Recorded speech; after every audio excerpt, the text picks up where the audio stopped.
Amy Walsh here with the Bureau of Tactical Imagination with phase 3 of the 3 phases of the branding process. The first phase is listen, the second phase is ideate, and the third phase is communicate. So the communication phase is when you take that work that you did in the ideation phase, which is about generating as many interesting possibilities as you possibly can. and um, Actually, and at the end of that ideation phase, you start making prototypes. You start to kind of narrow the best ideas down into something a little bit more refined. But you might want to have 3 or 4 or 5 possibilities that you're still working with to kind of push them and see how they feel. And some of those prototypes, some of those possibilities might feel close to each other, related to each other, in kind of different versions. So you're in that process as you enter the communication process. And the communication process is when you start to go from that divergent way of thinking, which is anything's possible. Like, let's just get it, all the ideas. And let's generate so many bad ideas that we can get to the unexpected good ideas that were hiding underneath them, right? That's the divergent thinking of the ideation process. The communication phase is convergent thinking. So that's when you start to edit and you start to get strategic and you start to come back to your brand, your goals with your brand and your business strategy and your PR and all these different pieces that have been with us all the way through this process, but will help guide us in the editing phase, right? And this one's a little hard to talk about generally because because this is a process to make visionary brands, to make brands that are unmistakably unique and original. Each person enters the communication phase ready to communicate in a way that's very uniquely customized to who they are. So I'll give you one example. Joanna Dane is someone who has been in the Visionary Syndicate by Branding program.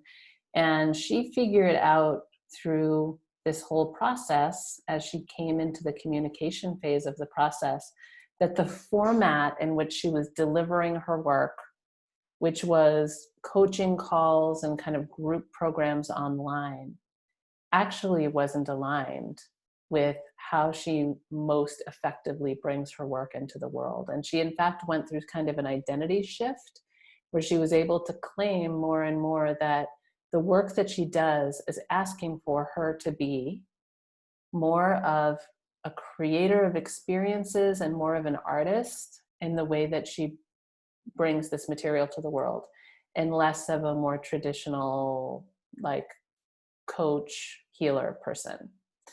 So she ended up figuring out in the communication stage that these experiences she was creating for people will be best experienced by them through a series of letters and like small gifts delivered through the mail, through snail mail. And so she created a new program that basically brings people through this art project and healing container through their mailboxes, which I thought was just really brilliant. And it was an experiment and a risk. And she sold it out, the first time she did it. And now she's going on to her second one. And she has been made free to really show up fully in her work the way that she is. For someone else, the communication phase looks like, now I'm going to take these colors and fonts and, logo, marks and image libraries that I've created in the ideation phase, and I'm going to like really clean them up and tighten them up and apply them to all of the places where I already show up online. For that person, the format and the structure of the ways that they show up online is really working for them. And it's time to wrap this beautiful cultural world around it all that kind of creates the culture of this brand. So communication phase can look very like, I think like that, like we think of that as sort of a traditional way of branding, or it can look like really rethinking the actual structure and format of how you show up. So it can be a very radical transformation, or it can be something that infuses itself through the way you're already structured. So I think, you know, to give you something to think about here is spend a little time thinking about, here's just one exercise, right? One thing that I have people do in this space, thinking about your values, or rather thinking about the values of your work. And it can be a process to get really clear about that. But for now, as a thought experiment, just kind of pull a couple of values out of the air that you know you're operating with this work. You know, for my brand, one of my values is play, right? Another value of mine is imagination. So think about what those values are for you. And then make a big list of all the ways that your business operates in the world. You know, do you teach classes? Do you have products? Do you have mini courses? Do you coach people one-on-one?